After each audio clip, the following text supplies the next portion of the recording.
Harvest of Thanks is brought to you by John Deere. Your land, your brand.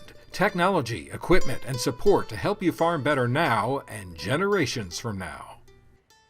More than 100 years ago, they represented life itself on the farm, dotting the landscape of the plains, carrying water from deep underground to the surface. This morning, we take a look at the humble windmill and give thanks for its important role in history as we visit an Indiana museum dedicated to keeping them alive. Serenity in rhythm, as the sounds of progress echoes across this Indiana acreage.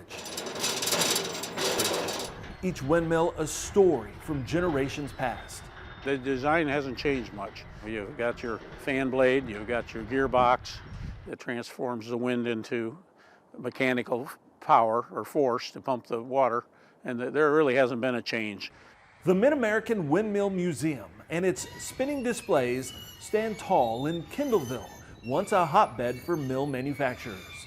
At the turn of the century, in this tri-state area, there was over 100 different windmill manufacturers. This was the hub of the windmill companies because of the wood that was available, the poplar, the oak, hickory. While the region was well suited for manufacturing the parts and pieces, it was points west that provided its backdrop as an agricultural icon.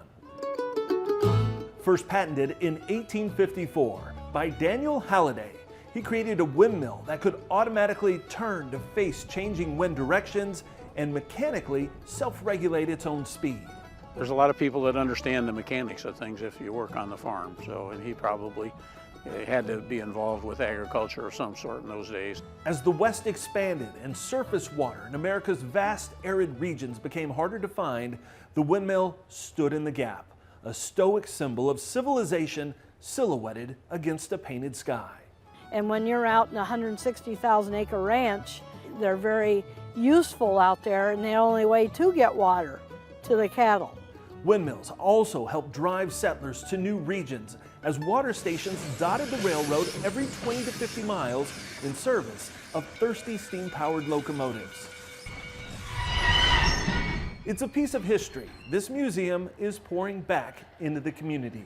Most kids don't grow up on farms anymore. It's real enlightening to see these kids understand how this all works and where the water actually comes from. They give a lot of tours to kids, but it's not uncommon to find a nostalgic adult sitting among the mills transported to days gone by.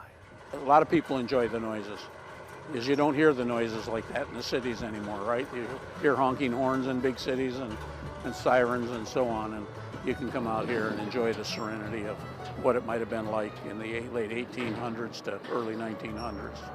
Back to another time, before the hustle and bustle of modern America. They say the windmills are talking to them when they're making the noise, or they're singing to them. A song from the past, standing tall against time's horizon, as a reminder that simple ingenuity can conquer even the harshest foe.